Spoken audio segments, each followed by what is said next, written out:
The second game we're going to talk about on this episode is In the Name of Odin. Designed by Krzysztof Zięba. Artist, there's a lot of hard names to say, so I'll pass on it. And it's published by, who did y'all play? NSKN. Yeah, NSKN Games, yes. Yeah. Okay. So, In the Name of Odin. I don't know why I keep saying it like that, but that's how you have to say it.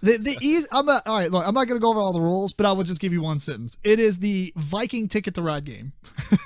Absolutely. Right? Yeah. So basically you have this massive board that encompasses every single card in the game. Except you're not building routes. Okay, it's Viking ethnos. It's yeah. So I mean, what I mean by that is you just you get cards and then you spend those symbols to do stuff, and you're usually spending a lot of the same color to buy something, kind of like you would in Ticket to Ride or whatever. But anyway, so basically what you're trying to do is get points, and you get points by going on these raids. There's these raid cards that basically require you to have so many of these Viking miniatures. And the Viking miniatures are just 3 different colors. They mean something. Was it like shipwright, warrior, something like I don't know. Merchants or something. Merchant was one of them. Theme is not real strong. Yes. Yeah. The theme. It could be in anything. Yeah. Unimportant. Yeah. But so you can get those guys and you go on these raids. You get raid cards that give you points, and then once all the raid cards have depleted, and you build a raid deck depending on the number of players. I think it plays up to 5. And whoever has the most points at the end wins. So what you're doing on your turn is pretty simple. At the end of your turn, you're always going to draw back up to, I believe, 6 cards. And then you're going to do your turn the next turn. So you have your hand of cards by the time it's your next turn. And you can do as many actions as you want, as long as you have cards to spend for it. So each card is literally just 2 symbols. There's a top symbol and a bottom symbol. Each one has 3 different colors. The top one is how you acquire Vikings. And there's red, blue, gray, or black, or whatever. Well, the color on the card is black, but the miniature is gray. Are gray. Yeah. And the bottom is a helmet, which is like gold, and you have a ship icon or like a sea animal or a sea serpent, which is like purple, and then a green building looking thing, and that's how you buy buildings. So they're very color coordinated, sort of. And when you look at the symbol, it makes sense what they're for if you ever forget. But basically, there's a whole bunch of things that you can do. And they're very simple actions. There's just a ton of them. And there's like no reference card, but we'll come back to that. So you can, and literally most of your actions are on the board. So you've got over to the left, you have a bunch of different action cards that are just displayed. And once during your turn, you can actually swap one of those out.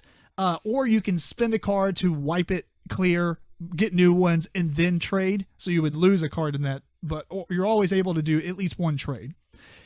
You can spend cards to get Vikings, so you can spend 1, 2, or 3 of a specific symbol to get 1, 3, or 6 Vikings. You can recruit heroes. There's a line of heroes that you can buy, and they have whatever position they are on the board. So the farther away from the draw deck they are, the more the least or less helmets they cost. The ones that are closest to the deck are the ones that just came out, and they're more, like it's like 4. And you can use a hero special ability. So when you buy those heroes, they go on your board. You have a player board in front of you, which will have spots for buildings, spots for your ship, your hero, and all your Vikings.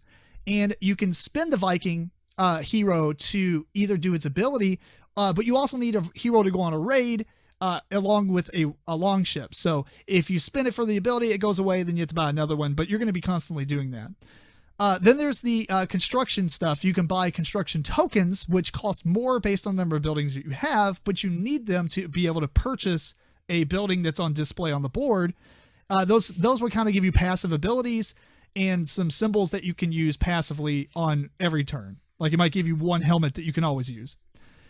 You can also do stuff with long ships. So you can buy a long ship that's on display, and that will go on your board. And essentially it has an ore value of 1, 2, or 3. That's how far out to sea you can go. And the raids are kind of distant like that as well. So the raids are cards that go out, and as they go out, they have like passive modifiers on the space they're at to make them worth more. So like it might be worth 3 on the card, but it's +2 because it's in the farther position. And so as you go on these raids, your ship will get damaged and it'll take a damage token. You can repair it. You can also, when you do go on a raid, your ship will go face down and you have to bring it back to your harbor basically by spending ship icons or whatever. And then the last thing you can do is one last option you could do is go on a raid, and it basically equates to this. I want to go to a level 1, 2, or a 3 raid. You have to have 1, 2, or 3 ores to match it. Then okay, you can go there. Now you will spend basically all your Viking miniatures that you've collected to equal what it says, right? So you might need 2 blues, 2 reds, and 3 blacks or whatever. So cool, I did that. And then you are going to get, there's like all the other players have a chance to put a card in, up to 3 cards. So the person to your left gets a choice to put a card in and then draw one from the display, or they can pass. And then it goes on and on until either 3 cards have been put out, or if not enough players want it to do that, then it gets filled randomly from the deck. And basically what that means is you have to spin cards in your hand that equal those symbols to deny them or get rid of them. And then, so when you go on a raid, you might get 5 points for the raid, but those cards will actually give you either -2, -1, 0, or +1 if you happen to get rid of all those cards. So it's like a little bit of a modifier on the raid, and it's just to show that you didn't really know, you went for a specific mission, but you didn't know the things that might happen during that mission.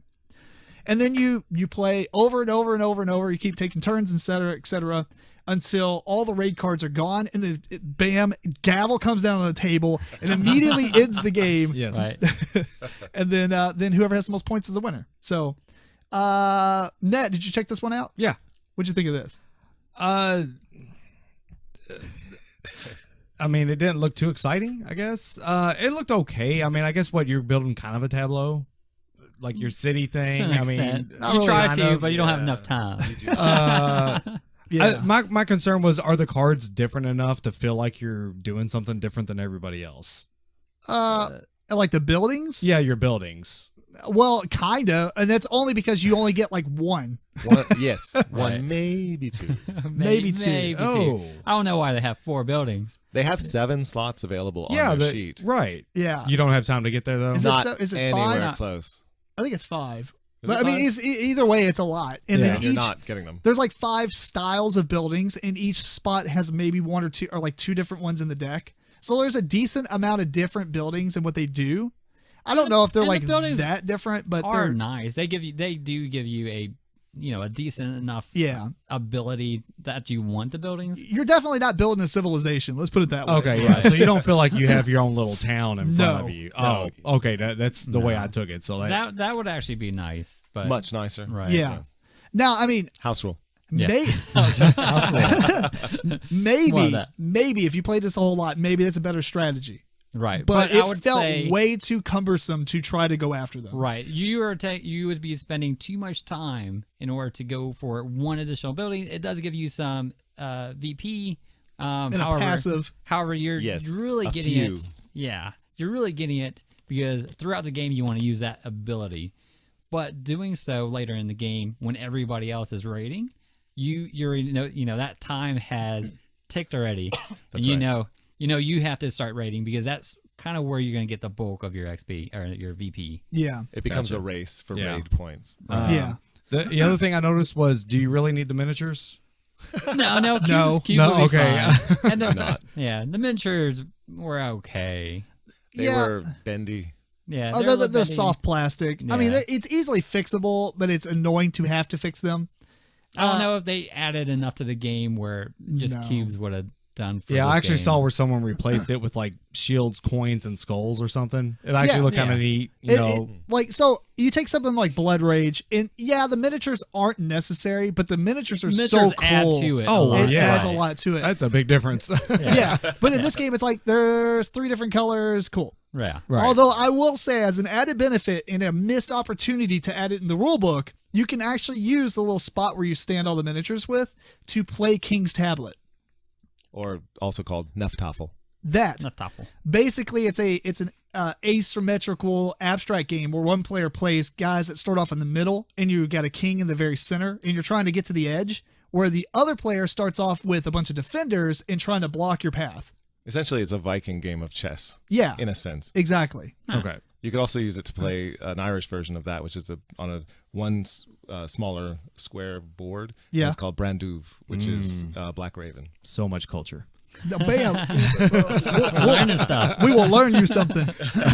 But like you can use the miniatures because the abstract games usually come with like black pieces for the defender and like gray pieces for the king player, and then one different color piece like a cream color for the actual king. Yeah. There's 3 different miniatures in the game. I'm just saying. I got rid of the abstract version of this. I gave it to somebody at work because I could just bust this game out and play it with it. And it's a very good game. It's a 2-player game. It's a lot of fun. Yeah, Eric, you played it. You probably don't remember. I don't. Yeah, we played it, I think, like 5 or 6 times, and the defender won every single time. Oh. So we don't know how to be the attacker. Defender's I guess OP. not. Yeah, Right. defender's OP. There are a lot of variants of the game as far as the rules go, so you might want to look Check at some it out. others. Yeah. That's fair. Yeah, I just found a copy of it at Goodwill. Like somebody printed a chess or checkers. It was like they printed King's tablet, and it's like, okay, or it's King's table, whatever. So anyway, random tangent, but you can play this with just the components in the game. So I thought that was neat. Nice. And I really think they should have included a page in the rulebook on how to do that. That would have been simple. Sure, why not? That would have been simple, and people would be like, what? Bonus. That's awesome, right? Right? Yeah, Right. why is it on the board if it's not meant to be there? Right, because it actually has all the symbols on the thing to be able to play it. Like it shows you where the starting positions are and everything.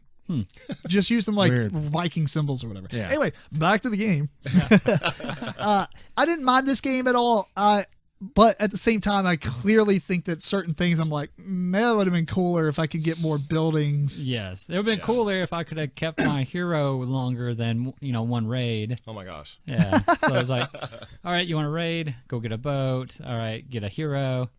Go raid, reset everything. Or for maybe the make next it to 2 where like turns. they have hit points, and when you go on raids, they lose hit points. Yes. Or if you use a special ability from them, they also use hit points. Or how like about that. you just get to use their special ability and go on a raid? How about that?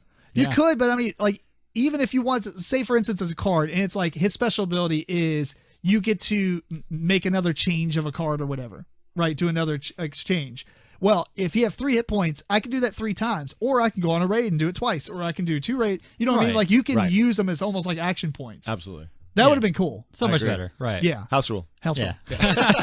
The theme of the episode. I think the way that plays out in the game is that just because you waste your hero, you use your hero, Almost wasted. basically because- waste it, Right. then there's no incentive to pay 3 or 4 Or to get a to better get a hero. Yeah. Why not just get the 2 hero every single time? Or no compelling reason not to. So,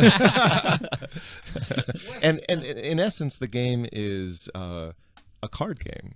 So There's for those of you watching the YouTube, I totally forgot to switch the image over, but that's cool. There you go. Now we're on the game. Now we're on the Now game. we're talking yes. about in the name of Odin. How did it? Of course, In the name of Odin. Actually, in the end, I'm probably going to edit it and just put the screen over top of it. So this is going to be wasted because they're never going to see the difference. Anyway, but Well, there you go. But it's essentially a card game. You don't really need the board. It's nice to have it for Neftoffel, but Yeah. other than that, you don't need the board at all. although I you're do right, you I don't. do like that it has a spot literally for everything. It does. All the Everything. cards. Everything goes on it. Mm-hmm. I mean, Yeah. maybe not discard piles, but you can put those upside down underneath the draw piles. Yeah. Or buy it. What? Next to it. Next to it. Oh, but or near it. I got Right. you. I was like, or you can purchase it. A discard pile? You can buy it. Is Yeah. that like an expansion? If you want a place to put discard piles. Oh, and that's an idea. Maybe they will come out with expansions. Like sort of like Abyss is a card game that doesn't really need a board, but there it is. And then they came out with more expansions for it. Yeah, I bought this game on clearance. So I don't think there's any intent. But I mean, I would be interested in an expansion because Sure. If it It's makes. a pleasant enough game, but it's Yeah. not particularly it's- different. Yeah. yeah, I'll- it's decent, but it's not great. Right. Like It's, I'll play it again. I'll probably play a couple more times. It's Like, easy I to wouldn't be- teach, and yeah. it's pretty light. So Right. even for probably newer players can even get into this game. I would Yeah. say. So yeah. Great artwork. I like the box art. The box components art's are okay. fantastic. I like the box art. Oh, and the card art was really good as well. Yeah. You mean the heroes only? Yes, the heroes. Because all Oh, the the- other cards don't have anything. Yeah, the buildings all the buildings were all the same, right? No, they were different, they- but I mean, like it was, a That's a different forge. type All the of forges are buildings. the same Right, look, right, but they yeah. may But have they a were different nice. ability. Yeah, they were nice. I would have liked it instead of just having symbols on the cards if they had art on the cards. Oh yeah, That would have increased the cost, though. You mean like the cards you're spinning the symbols for? Right. Yeah. Yeah, instead of just red and it was like a blocky kind of symbol. Even just anything. Ticket to Ride at least has a train on it. That's true. It's just a different color train, but it's Right. the style of the train's different and everything. Right. I guess in this they could do it like if the top section, even if you want to put the big red symbol, like put a little scene of a Viking like beating Battle. somebody down or something. Yeah, Right. exactly. Yeah. Right. That would have been neat. Yeah, just carry the theme through a little bit more. Yeah.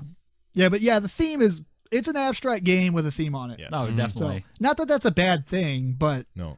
And when you start adding miniatures and stuff, you kind of throw me off a little bit. Right. I'm like, what's going on here? Are we gonna move these things around and kill stuff?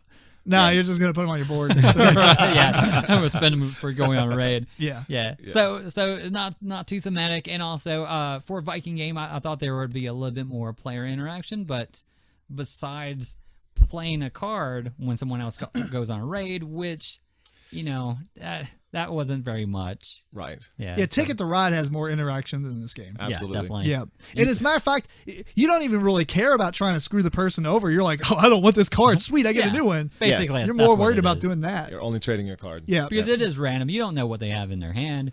Unless The you only thing all you- kind of, yes. it's like, oh, let's all play a red symbol. Yeah, pretty And much they probably don't have No. 3 red symbols in their hand. pretty much in the games that we played, you put down green. Because they don't keep green because they don't want to buy buildings because they're right. too expensive. Right. So they're not going to have greens in their hand. That's what you can attack them with. Right. And you're not even really attacking them because the only penalty is you get a few less points. Well, if you don't have any of them. -2 is harsh, but It is. Most I mean, of the time, big it's if not you're going to not- happen. Yeah. A few fewer points, but it doesn't mean that you fail your raid. That would No, be right. a much more serious. If you get That would one be of serious. them, yeah. If you get one of them, net 0. If you do 2 of them, you or 3 of them. I forgot how it works. I think if you get all 3 of them, you get plus You get a 1. plus. There's Yeah. 3. If you leave them all, it's -2. If you get rid of one, Oh, it's negative it's 1. -1. If you get rid of 2 2. and you have 1 left over, you That's get right. 0. And if you clear all 3, you actually get a bonus of plus Plus 1. 1. Yeah, that's it. Yeah. So, I don't know. Overall, not bad. The price I paid, I think I bought it for $15. So I am absolutely satisfied with that. Oh, $15. Yeah. I mean, I would probably pay $25. I don't know if I go 25. It does come with a lot of stuff. Yeah, it does. Component wise, it's loaded. Mm-hmm. So, and if you got any other games that uses cubes to move Vikings around and you need replacements, this is a really good one to go after. Right. Because I mean, the miniatures are okay, and it comes with tons of them. Yeah. But So, what do you guys think about replayability? You kind of see the whole game the first playthrough, so I don't kind of think agree you're- with that. Yeah. you're not gonna find new strategies or maybe new buildings or anything on further playthroughs. So I don't know. I mean, the about strategy is how fast can you get guys to buy raids, yeah. Right. Once the rating that's it. starts, it's a race. right? Was there any other scoring? Am I forgetting Just something? the little At bit the you end get of the from buildings. game, also you Oh, get the points for the longbow. Oh. Well, you get like 1 point from the longbow. I'm saying at the end of the game, you get points for your guys that you have left over. The sets of guys. Oh, the sets of actually, colors you know of what? the Let's guys. talk That was about an that. issue, yeah. That was Yeah. a horrible issue. Yeah, 'Cause, just like- because you don't. You kind of can guess on where it's going to end, so you can like not mitigate, but you Like, can prepare for it. prepare for it Yeah. and be like, okay, instead of trying to get something else or buy a building or try to buy a building, gather cards, I'm just Yeah. going to get a lot of guys this turn. That's because- anti-thematic though. Like Right. I'm just gonna sit around and have more Vikings. We're not gonna go anywhere and raid anything. No, yeah. We're Yeah, just I'm gonna hang get out. the biggest army. I mean, so what? You get 1 point for 3 of a kind. So 3 Right. blues, 3 reds, whatever. You also get 1 point for every set set. of 3. So Right. like a blue, black, red, Mhm. and you can use the same ones for both. Right. Although you are limited to 10 models, unless you have get a building that gives I you think, 14. right. So even with 14, what's the max on that? You I would did have get max. I forgot. Is that it's like 10 points or something. Of course you did, Eric. 6. 10, 11, 12 points, I think. 12 points. But here's the thing: the score track goes to 50. Oh, and we were nowhere near And we 50. had like 20 and 30 points. So we Right. literally had like almost half our points in just that. in just guys, right? So that is a problem. That is like the same type of thing that Blood Rage does, where it's like, it doesn't really matter what you get throughout the game because you're going to get 90% of your score in the very last, Around. for doing, anyway, Or- that's a long yeah, other, that's a yeah. different Another tangent. tangent. But yeah. So Viking game problems, I guess. Another call forward. This game is screaming out for house rules because the fact that you just end the game as soon as a couple of other, different things may happen means that those last couple of players who don't get to finish their turn don't get to collect any Vikings. And Right, like if it's like mid round when it ends, it probably should go to the end of the round. Yeah, they don't have any raids to go on, but but they can collect Vikings, and, Right. and why not house rule that? Or you know what? Better yet, just make it to where printed on the board is a raid that you can always do. But I mean, it's not visible because the draw deck's on top of it. So once you go through the whole draw deck You and the finish the cards, round. and you're like, say the first player finishes the game, then the other 3 or 4 players, if you're playing with 5, have that one raid they can always do for that last turn, or they can pick I up like that. guys. Right. Yeah. So Another house rule might be every round you draft one of those buildings. like just eliminate the. You just get it. It Or would change the game, but yeah, it'd probably make it better. I think yeah. The issue with the buildings is that you have to spend more tokens as the game goes on. If you have one building, now you have to spend 2 tokens to get the next building, and then once you have that, you have to spend 3 tokens to get the next Right. building. Why So is it hard to get I exponential? don't even know or- why you should go. Why is the construction tokens a thing? Why not just it's 3 green to buy a building, each time. Period. and then Done. or just +1 for each building you already have. You only have a hand of what, 6? So You only have to hand 6. half your cards just to get one building. Why not have that just be the rule? I mean that's fair, but I think maybe if you do it like that, then everybody would just grab a bunch of buildings first couple rounds and then start playing the game. So it might have a That reverse sounds more effect. fun.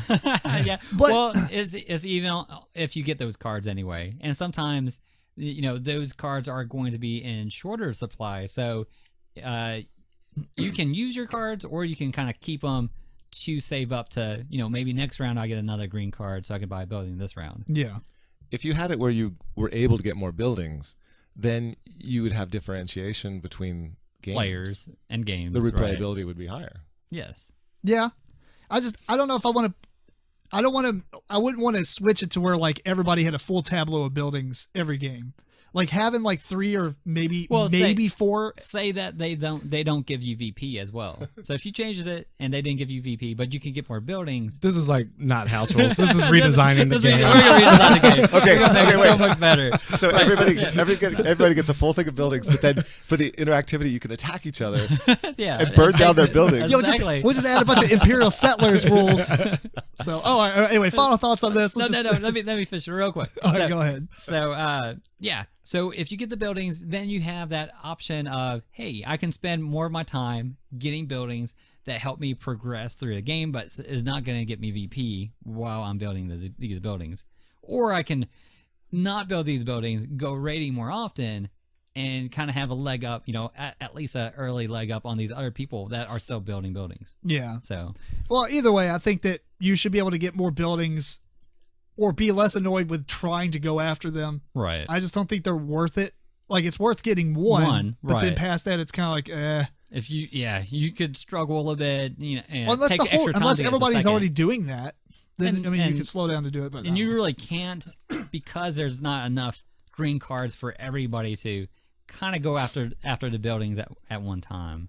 yeah, If maybe. everybody's holding those cards, it's gonna be hard to get all the green symbols in order to do so. Yeah. Well, anyway, final thoughts. I thought it was a pleasant card game. I think it could be, just a sort of a filler kind of experience, not Yeah, not actually, unpleasant at all. It's, Yeah. I it has put, its issues, but I did like it. I put it's an appetizer game. It's like, Yeah, if it's this is no, it's not even an appetizer. This is like like- a snack because after you, well, it's more than a snack, but you play it later in the night when you don't want to learn a heavy game. yeah, And you're like, that's cool. Yeah, Let's bust this like- out. You don't have to really learn that much right. because it really is a pretty light game for what's going on. Mhm. There's a lot of stuff that you can do. I not only wish is that it had reference cards on all the actions, even though most of them were on the board. Mm-hmm. Some people didn't remember to, flip your long boat down and you had to pay to flip it back up or to repair it and stuff like that because there's no spot on the board for that to happen. I guess maybe they could have put that next to where the tokens go, which have a spot. Everything has a spot, which I like about the board. So, well, anyway, Matt, anything you want to add before we move on? Yeah. Odin. Odin. In the name of Odin. I'll add one more thing. Go ahead. Yeah. Is the research that they did for the different raids I thought was really good, because those were actually, places that were famously attacked by Vikings. So that was pretty cool. Theme. I about fell out of my chair when one of the cards had scaries on it in Ireland, and that's where my family is from, and like You did attack it. I did attack it, and I did burn it down, but It's cool. that would be It's a game. yeah, that's all right. No hard feelings. All right, cool. Well, anyway, that is In the Name of Odin.